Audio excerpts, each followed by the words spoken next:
Good morning, everyone. My name's Larry Carlson.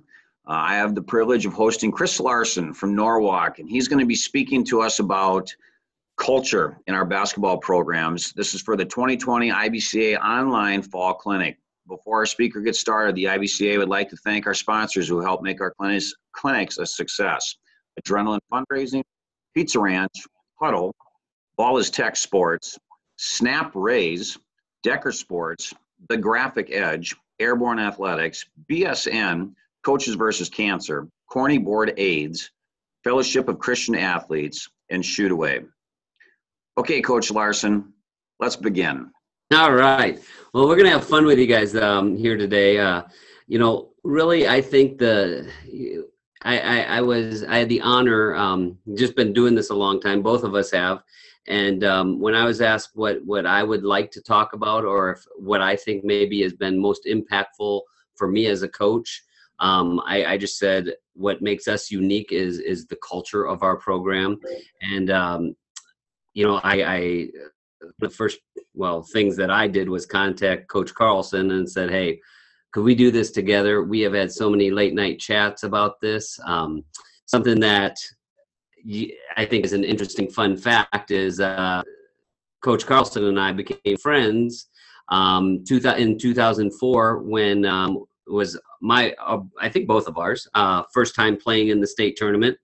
And so we were competitors there in the first round way back when, back at old Vets Auditorium. And one of the cool things about coaching is that once you start getting to meet people, you find people that have really common interests, and you can make really great friends through the professions. And so throughout that 15, 20 years, we have had so many really insightful conversations. We go to camp every summer together, and we chat about, what's important to us. And at the end of the day, all our conversations come back to creating a positive culture. And we feel like if we focus on the little things to make culture right, that then the big things like win and take care of themselves. And so that's really what we've both, I think, and I'll talk a little bit about Norwalk basketball and then give you a chance to talk about Benton basketball. But I've just found in my, nearly 25 years that when I focus on the correct things, the wins take care of themselves. And so probably throughout this clinic, you're going to be learning a lot of ways to try and make your team better through X's and O's. And I would argue that hopefully these next 30, 35 minutes that you could take away that none of that means anything if you don't take care of this culture piece first. And that's kind of the way I live, not just in basketball, but everything. The Happiness Advantage by Sean Anker is a great book to kind of live your life that way. And what it is just saying that you take care of the important things first, and I don't want to say the little things because I actually don't think they're the little things, but you take care of the important things first, and then big things or things like winning that maybe are a product of them take care of themselves afterwards. We've had a lot of success at Norwalk. I've had the fortune to have a lot of great basketball players, but I think my greatest pride is I don't see my job as making them great basketball players. My job is to try and help encourage them to be great young men and great fathers someday and great husbands, and then try and through that process teach them to be great basketball players. And hopefully in this next half hour, we're going to talk a lot about how those two coexist together and how the game of basketball is so beautiful because it does help people become better people, and it helps them synergize together and work together. And that's what I have taken the most pride in. And it has really helped us create a positive culture. And I feel the more positive culture we've created for kids, the easier winning has become for us. So that's a little bit how we've done it at Norwalk. I can tell you all about it, but you can look that stuff all up online if you want to know about our successes. Again, to me, what's more important is the relationships I've built and the process that we've done to get to those wins. So, Coach Carlson, tell us a little bit about Benton basketball. Absolutely. And, Benton basketball, you go back and you talk about that barn game, the state tournament game, and it's amazing how many connections we've had from that game, and what a great thing that has unlocked for both of us. And I remember that game, still like it's yesterday, and the great thing about it too is like it sparked a friendship, a conversation, and it's something that, as a young coach, the one thing I wasn't sure about early is, are we supposed to get along with these people? I mean, we're competing against them, but the fraternity of coaching, the just being able to get in and understand that the guy or the gal that we're coaching against goes through a lot of the same stuff that we go against, that we are living day to day. They have the same struggles, the same joys, and that fraternity that we share is a special bond.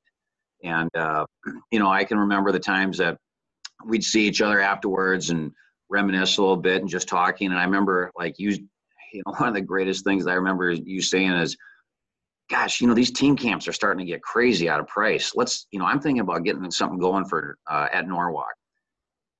And I said something to our kids about it and our coaching staff, and they're like, yeah, let's go. And, we got a chance to spend the night in a hotel, so they got a chance to bond that way. But as coaches, we got a chance to bond too. Mm-hmm. And then how much that, you grew that, and you just took suggestions. You're like, I'm going to get some speakers, having speakers talk to the kids. And I think the thing that both you and I can say is, wins and losses are important.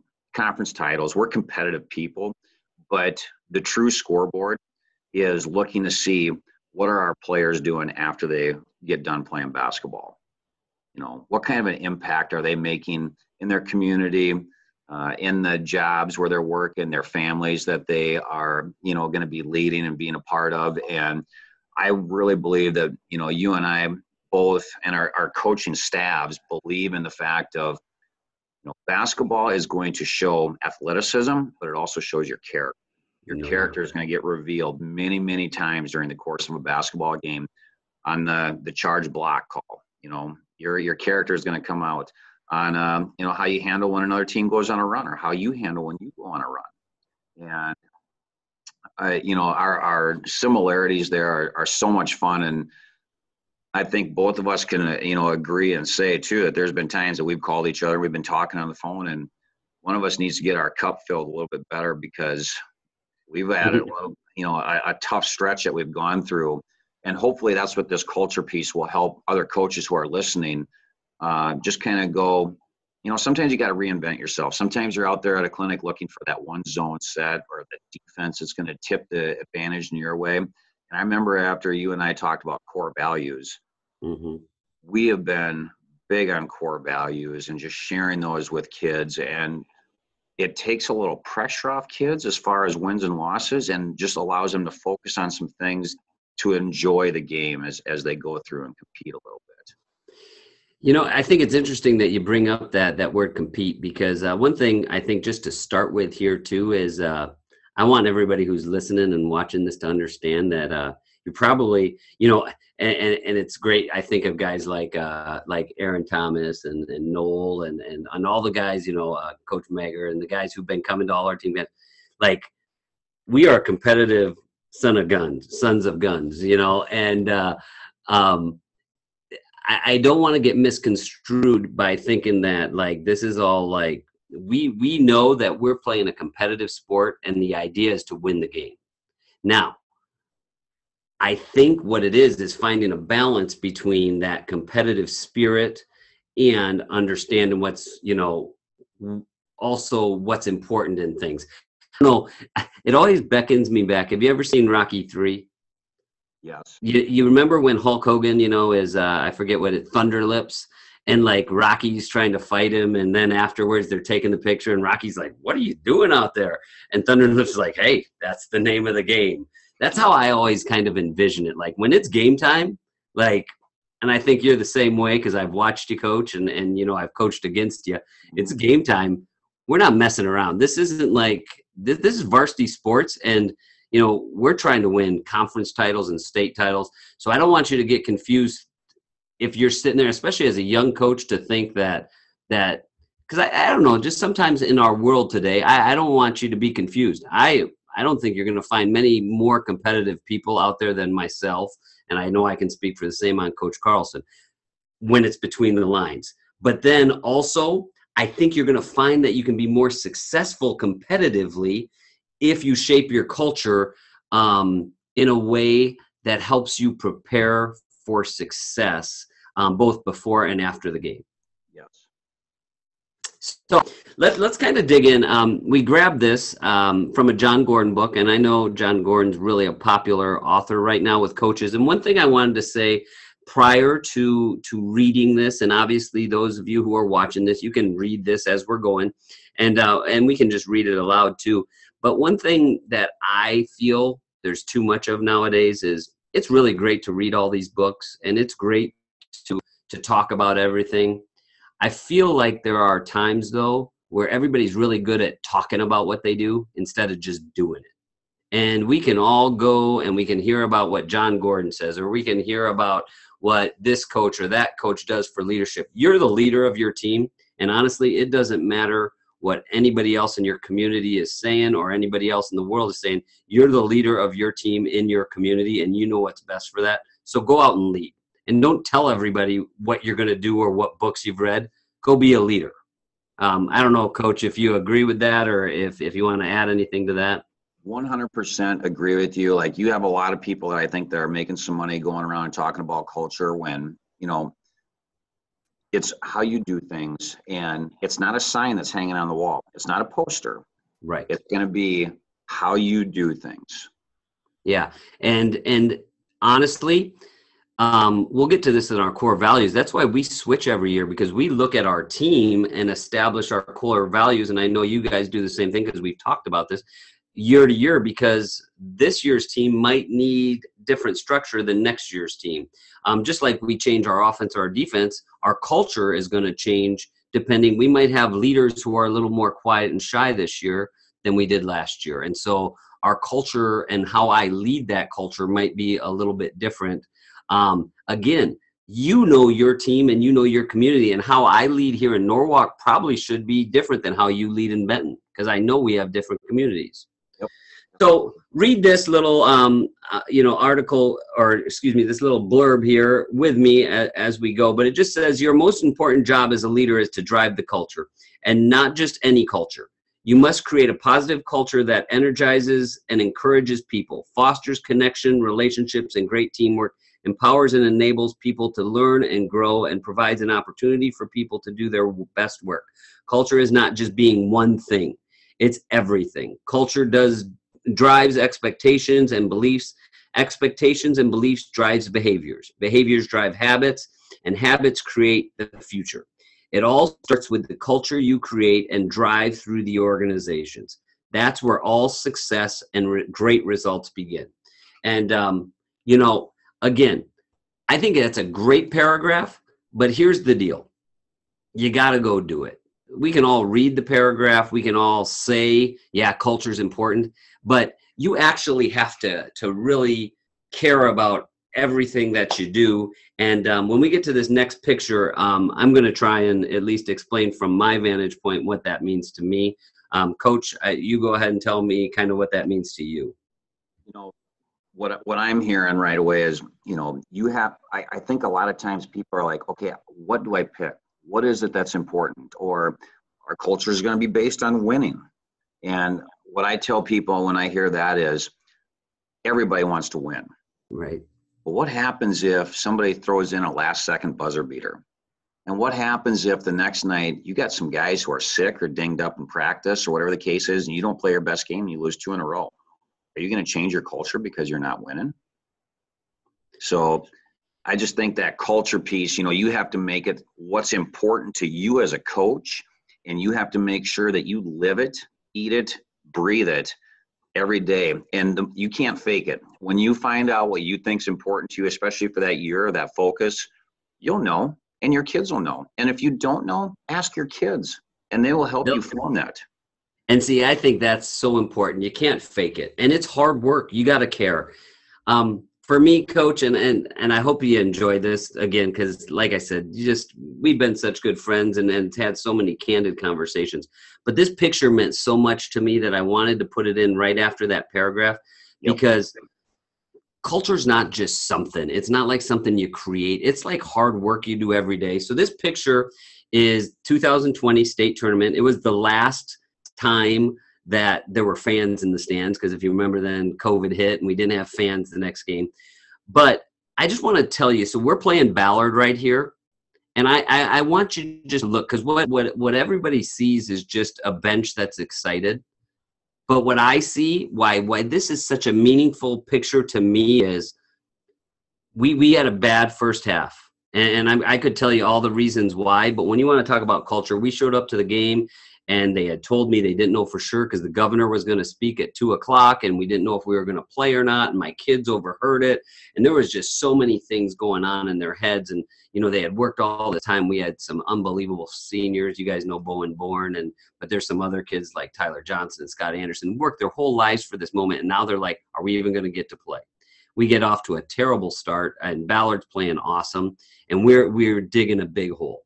But this bench right here, when we start our comeback, I just want to tell you a little bit, to me, why this is so cool.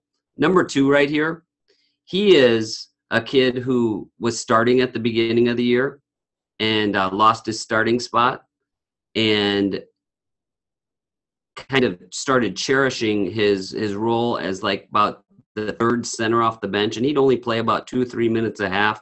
But look at his engagement into this game. Number 1 right there, that happens to be my son, who got benched in the second half, not because he really did anything wrong, but because the zone that they played, we needed an extra big guy, and the guy who I put in, so we went, it was actually a center for a guard to play. Again, you can see what his engagement is like. He's bought in. He better be. He's my son. Kid right next to him is his best friend, who's probably going to be our leading scorer this year. But last year was a really tough year because we had a lot of great scorers, and probably was the toughest athletic year of his life because it was the first year he didn't have like a huge role on any team that he played on. Again, look at the engagement. These next 2 guys, you can't really see them. This kid is first team All-State, probably will be like the player of the year in baseball this year. Later leads his team to a state baseball title. This kid right here, starter on the baseball team, hit like 300 or something in the baseball tournament. Wasn't going to go out, but then just said, I just want to be part of this. This kid jumping off the ground right here, never played a minute, and is playing baseball at Iowa Central right now. And look at his engagement. This guy, and I'm going to stop here because I want you to keep going. I could just keep going, but this is our last senior that I'll talk about. These guys are underclassmen, so I'll stop here. This guy right here is not, this is the only sport he does, and tells me afterwards how, like, being part of this team, never played a minute, but being part of this team was like the greatest thing that he'd ever accomplished in his life. Then I look in the background, this big fella right here is a volunteer assistant freshman coach who's engaged and has probably spent about 120 hours this year just volunteering his time for us. Same thing with this tall guy, volunteer assistant coach. And this kid right here, probably the most special of all, you know, he never made it through a full season. So I asked him this year if he'd kind of be a student manager for us, because I said, I want to just see you be with us there at the end. He's not quite as engaged as everybody else, but you know what? He's there with us, and it's the last day of the season. And to me, that's what culture is. And you see all this crowd behind us, and it's great to come cheer on a winning team, but there's a lot more to it. And I'm sorry, I know that took a long time, but I want everybody to understand that's the hard work that goes into culture, because you know what? Every single one of these kids is important, but it's also important that I know all their stories and I care about all their stories. Absolutely. Okay, sorry, I know that was long, but I thought it was important too. That's perfect. It's great, because when I look at that, I see kids that are, like you said, they're happy for the success of others. If you see kids that are happy for the success of others, and likewise, those kids who are playing, when they come off and those other guys get in and they play and they're like legit happy for them, you have a great culture. And as I'm looking in the background of this picture, and I know the fans will stand up, but you see like people legit standing up and excited. So that culture has permeated not only in your team, but into your community. Amazing thing. Great thing. And one of the things, I wish I had a second picture that really makes, I shared this later.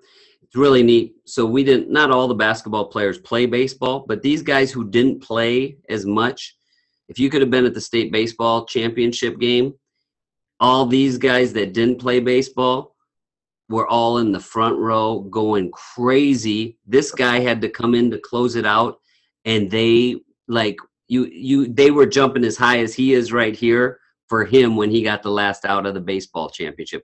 And it goes back to what you said earlier, though. You can't fake that. It's not fake like, oh, we have to cheer because we know it's the right thing. It's creating a place where people are happy for each other because they treat each other with respect, and they legitimately are happy for each other's success because they're like, well, look at how excited he is for me. How can I not root for him?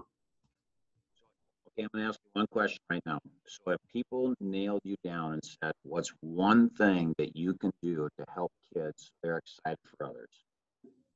Easy thing. So, what do you got? So to me, that's why I said I know it took me a long time to point out some of those things.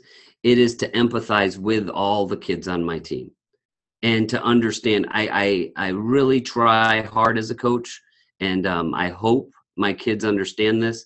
It's not just lip service. Like, I genuinely, I have so much respect for these kids down here at the end of the bench that aren't getting as much playing time. And every day in practice, I try and tell them how much I appreciate them. And I think they know I genuinely care about them and I do anything for them. And it just so happens that I don't think they're maybe as good to help us win the games on the court, but that doesn't mean I respect them any less. So I think the one key thing is it's hard work to make sure they know they feel valued. But I think if you ask them, does Coach Larson value you being on the team? I would be really surprised if they didn't feel that way. Yeah, I love what you just said right there too. Like, getting kids to understand that, like, it's an uncomfortable conversation sometimes coaches have to where you have to say to that person, I know you'd like to be getting more minutes. I get it. But this is where the direction we're going right now. But please understand, you have more value to me, the coach, and our team than just points, rebounds, or minutes played.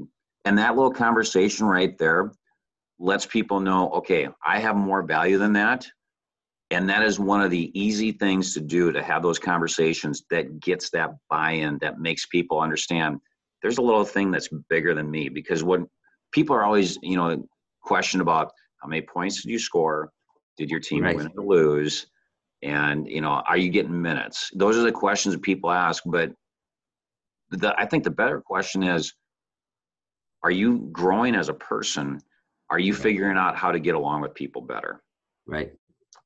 And are you having fun with your teammates? Do they treat you respectfully, and do you treat them respectfully, Yes.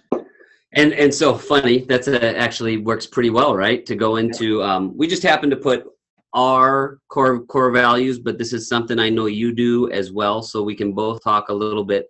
So we just put our 2019, 2020, this worked really well for us. And so I wanted just to kind of talk about how we do it. So as a coaching staff, we'll sit down at the beginning, in September, and we come up with 5 core values that we think are going to be important and reflect what we want to get out of the season for our student athletes to grow in. And then we introduce them the first week of the season, and then our players actually introduce them to the parents then at the parent meeting, and they kind of explain what they're going to do. And then we have a focus each game on which one we're going to be. So let's just take an example. Let's say we've come out and we have not been as physical, or let's say go back to we've had a couple opportunities to take charges and we haven't. And so maybe going into the next game, we're going to focus on core value 5, toughness over talent. And then in my pregame speech, instead of like talking about all the other X's and O's things, I'm just like, hey, we're going to work on core value 5. And I want to see if we're going to, what, and then might throw it back to them. What does a tough play look like? So what does that mean to you guys? What does toughness over talent mean? And I think by the end of the year, all of these things, it doesn't matter what I tell them it is. It's no different than, we have a saying that says, it's not my job to tell you what to do. It's my job to teach you how to play the game, and then you go play it. So I can't tell you all the time. I think the same thing holds true with these. I can offer them a framework, but then it doesn't matter what I think of it. I mean, it does to a certain extent, but then they each have to have their own interpretation of what toughness over talent means too, and then go and bring that into their game. Because maybe for the kid who's sitting on the bench, that's being mentally tough enough to be a great, energetic cheerleader and not feel sorry for themselves that they're not getting any playing time. And so it's different for everybody. So that's kind of how we use them. But we do stay committed to, so we'll talk about them the night before the game, and then we'll talk about them again in pregame. And we hit back on them every game prep. So tell us a little bit about how you kind of incorporate them in for you guys. So what we do is we have individual meetings with players, like the third or fourth day of practice. We start having meetings with our seniors, and we just ask them, what's important for our team this year? What is something that you want to see our team be successful with? And, we try not to, they'll talk about, we want to win the conference, we want to do this. And we say, okay, but what is something beyond basketball, or what, not measured in wins and losses or points or statistics? What's something that you think is important for us? As soon as you start asking those questions, then you start finding out a little bit about, where are you at chemistry, team-wise, what they're thinking. And in the past, what we've done is, like, our kids generate 3 or 4 of these. And then as coaches, we sit and talk about, what is that one, missing ingredient that we maybe want to see that we have? And that's how we get our core values. And then we talk to the kids a lot about that. And, like, correct me if I'm wrong, but you have a player talk before the game, right? About the core value. Yep. And that is amazing because, we've shifted ours. It used to be like we had the whiteboard full of, player number 2 on the other team, they're a right-handed driver, and player number 4, they're the 3-point shooter. And we have those on the board, but we really don't talk about those as much as what we talk about the opportunity for us to show where we've grown in whatever the core value. Because I think when you do that, that allows kids to not be like, focus on things they can't control, and they can focus on things they can control. Exactly. I love what you just said. And again, like I said, if any of you are like getting, almost 30 minutes into this and going like, "God, this is resonating with me." First of all, both of us love to chat. So hit us up with some emails, or, you can always reach out, and we'd love to chat with you. But, if you want to dig in deeper, like not even from a coaching, but a philosophical standpoint, it just really goes back to Sean Anker and his work with Happiness Advantage, because that whole process is that, and his whole thing was, he was a Harvard guy who was like thinking that making all this money was going to make him happy. And then he started making all this money, and he was like, well, that's not really what brings me happiness. And then he started trying to figure out, well, what does bring me happiness? And I think the same concept is true here. And so this is going to come up a little bit here in the next slide too, but that was something I heard from Tony Bennett, where, we used a hashtag be where your feet are this year. And it came after, so, Virginia lost in the first round, first number 1 seed to ever lose. And, oh shoot, now I'm forgetting the author's name. Chop wood, carry water. Yeah. All right. As we're talking, I will look it up because he deserves to have a good mention here. Right. So he talked to the Virginia basketball team, and as he talked to them, one of the things that he mentioned to them the next year for the following year. So in the offseason, he talked to them, and he said, "Hey, be where your feet are. Don't get ahead of yourself. Don't think back to being that number 1 seed who lost to the 16 seed, or don't think ahead that, oh, we got to go out and prove something already." And he just said, just enjoy every moment. And to me, that's the that's kind of the key of everything, whether it be in our game prep or in our season prep. Is, you know what, we get so ahead of ourselves. And so what his advice to Virginia was don't try and win a national title in November. Don't even try and win it the first game of the tournament. Just go out and play good basketball and enjoy every game that you had. And boy, that was such a godsend for us, because we were in a similar boat. We had made the title game in 2019, and a lot of people, we had 3 starters coming back, and the player, Mr. Basketball, everybody knows Bowen, and a lot of people were, but we also lost a lot of players too. So we had an entirely different team. And so a lot of people, start getting in your head of, oh, is this like a redemption tour? Is it either championship or bust for you guys? And we really tried with that concept of happiness advantage and be where your feet are, and everything that goes with that, of saying to ourselves, you know what, our first pride scrimmage or pride game that we had with Knoxville, let's just go out and enjoy playing together, and let's be the best teammates we can be, and let's get excited when somebody makes a great pass or a great defensive play, and live in the moment, I think, is the kind of course behind. But that's going back to what you're saying in terms of your goals. Is your goal isn't about the scoreboard at the end of the game.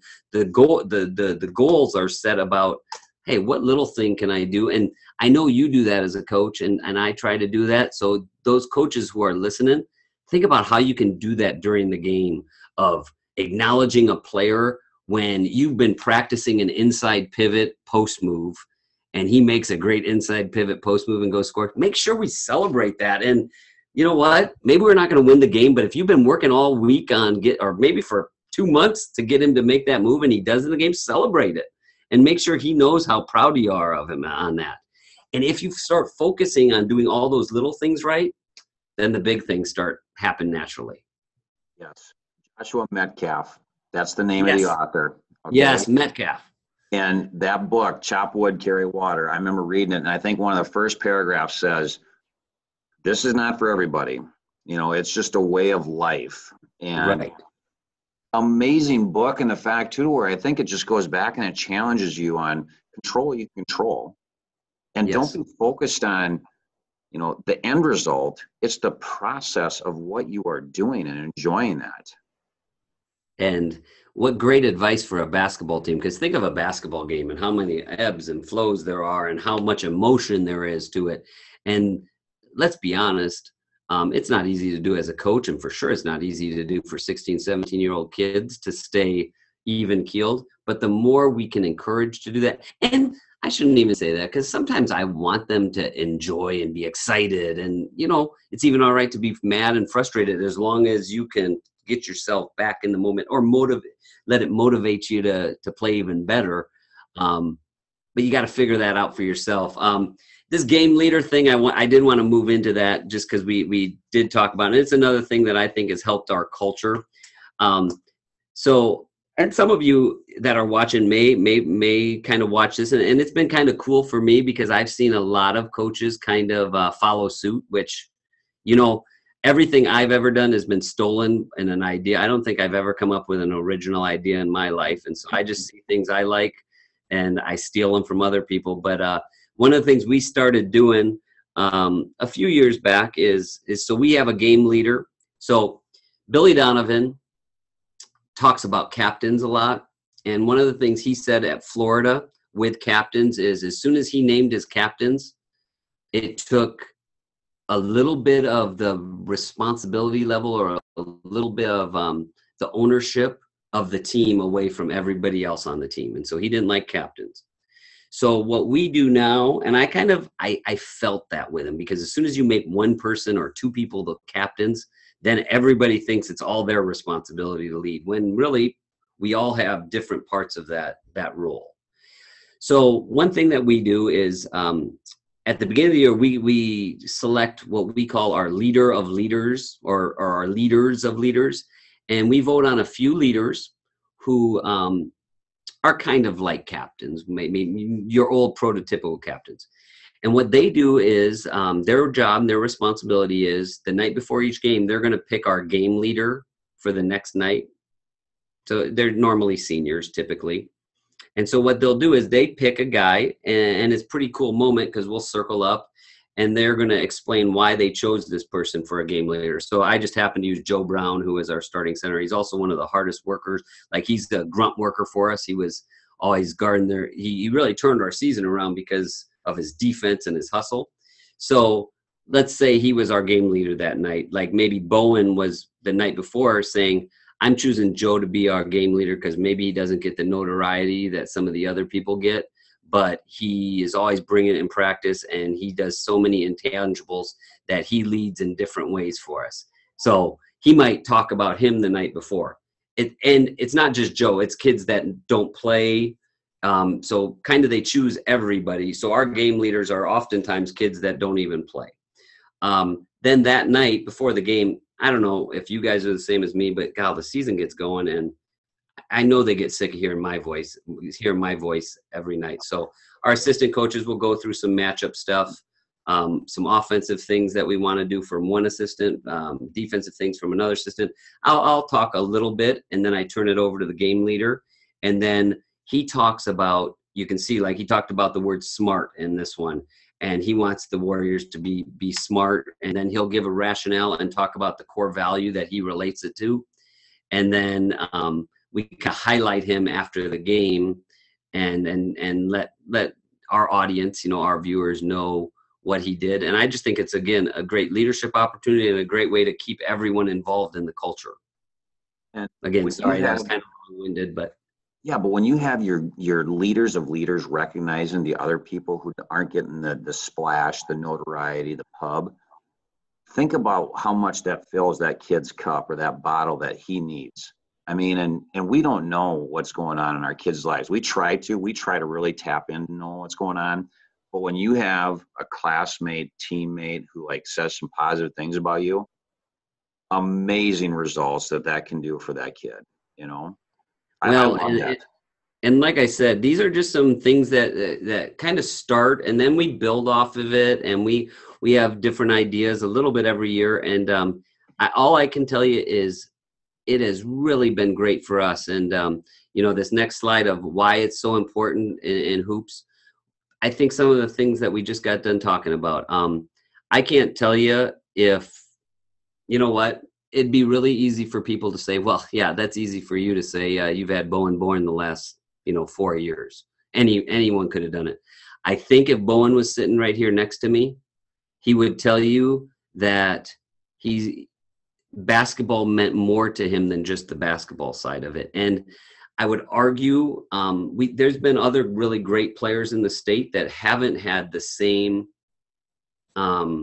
I don't want to demean anybody else, but the same experience that he has with his teammates. And if you knew how many people around the state, and some of you who are watching this might be thinking the same thing, because he got so many compliments, and he is an amazing young man. I hope that he helped build our culture, and I hope we helped him grow into the amazing young man a little bit by the culture that we've created. You know what I mean? So I hope it's us feeding him and him feeding us at the same time. Well, he had an impact on Benton community. Like, you guys came up for our team camp, and we had people that were, in the community who were like, that's Bowen Born. Yeah. And after you guys left, people talked about how he played, what he did. Yeah, he was athletic, but then everybody just talked about, you didn't know if he had scored his 20th point or his second point because he just stayed consistent. Right. So he had an impact on Benton community. He was a special young man. I mean, and you and I have had numerous conversations, and I just want to, I'm going to kind of, let people behind the curtain here. You said, yes, he's a basketball talent, but who he is as an individual is an amazing thing. And you felt so lucky to be a part of that and see that. And, that's something that I hope that every coach gets to experience, something like that. And with a talented player, but also with your own players, to see what great, neat people they are. Yeah. And I think I'd be remiss, Coach, not to recognize also the flip side of that. And that is part of our culture was too, Bowen ended up with the third most, what's the correct terminology? They had the third greatest season of all time. He scored 983 points last season, which, think about that, 900. That's ridiculous, right? I mean, it's ridiculous. 983 points, but there's not a kid on our team that every time he shot, there was never he treated them well. But then I also compliment everybody else. I think part of his success was his freedom that he got, and I know his parents would tell you the same thing because they've expressed it to me. There was never a hesitation or a worry in his back that, oh, my guys are going to quit on me if I don't make sure. It's a trust, and it's an interesting thing. But again, it all goes full circle because it goes back to what we talked about at the beginning. It doesn't necessarily happen by magic. Basketball is about taking time to get to know everybody. And you said it several times today. We got to take time to point out all the little things that everybody's doing right. And that could be your managers who, Dawson is our manager last year. And I hope Dawson feels like he's treated with just as much respect as every single player on our team. And if he's not, it's my job to make sure that we have a talk of, well, why is this happening in our program? Yeah. And you know what? Like, as a head coach, I know some people right now might be listening to this going, oh my gosh, this sounds like you spent a lot of time on it. You are. You're gonna. And don't feel like you have to be the only one to do this. That's why you have assistant coaches. Yep. They're going to pick up on some things that you can share with them too that just really helps you with your culture. But like these three pictures, you have your highs and you're going to have your lows in basketball. And if you've got an established culture, it's going to help you maintain that high. And it's also going to help you get off that, bad feeling of the low. And we all are going to live that and experience that. So the culture is so very important. It's funny that you bring that up because I have somebody made this for me. So there was a quote in the Des Moines Register after our semifinal game that Bowen actually had, and it said, we may win the title tomorrow, we may not. He goes, but I'm actually going to just look up and read it real quick. He goes, but we just have such great culture and such a good program, regardless of how it ends. Obviously, we'd like to win. But if it's something where we lose, it's not going to be the end of the world because the sun's going to come up tomorrow. And it's just weird because I think that mentality actually helped us win.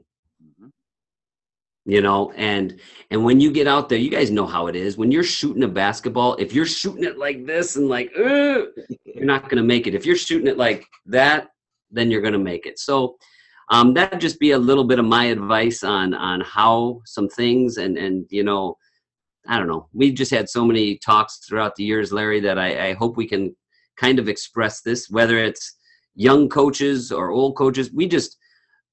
I don't know. Me and you both have just talked about how much we love the game of basketball for its chemistry and its synergy. And it is unique in that we talked a lot about the positive sides, but one negative person on the court or on your team can also have a majorly negative impact on it and have the reverse effect. And it can be just like that, Yeah. And if you don't work on that culture, it could be as simple as somebody not feeling like I should have shot that ball, or why are you yelling at me because I thought I was in the defensive help. That can put a huge chink in that armor of culture. So it's a beautiful game. I guess my advice is listen to everything, enjoy the X's and O's, have some fun with that, but make this your base of your program.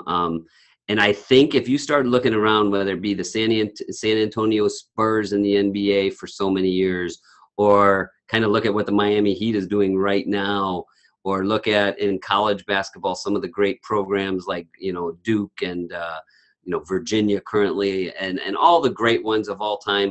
And I think the one thing, they may all do it different basketball-wise, but I think the one thing you're going to see that they all have in common is a really strong culture where people love playing for them, and they believe in each other. Absolutely. And what I always try to let people know too is on any given night, you could have two teams matched up that are exactly the same. They might both run really good man defense. They both might have very talented, guards or forwards or centers, whatever, what's going to be the difference? What is it going to come down to then? And somebody might say, well, whoever's making shots or whatever the case is. And I believe that it's that culture and allowing your kids to play freely without that fear of failure. And I think culture helps that too. There's a lot of things, a lot of quote buzzwords you could throw around, being a star in your role, playing without fear of failure, know who you are, be where your feet are. And all of that does is that's just little reminders of things that you have built as a coaching staff, culture-wise in your program. Absolutely. And I think it goes back to what we said at the very beginning. All of that stuff is great. It doesn't matter what you do as long as you do what's right for you, your community, and your program. Yes. And you know what? Like, I know some people are going to be like, okay, but we watch you guys. Like, I know that you run really good offenses. You've got good sets, but your culture is going to be some of the things that helps teach that. And then, some kids know, well, I have to be the passer in this, or I have to be the screener. And that allows for that to happen because people can play selfless. Like, they know that it's about something bigger than them.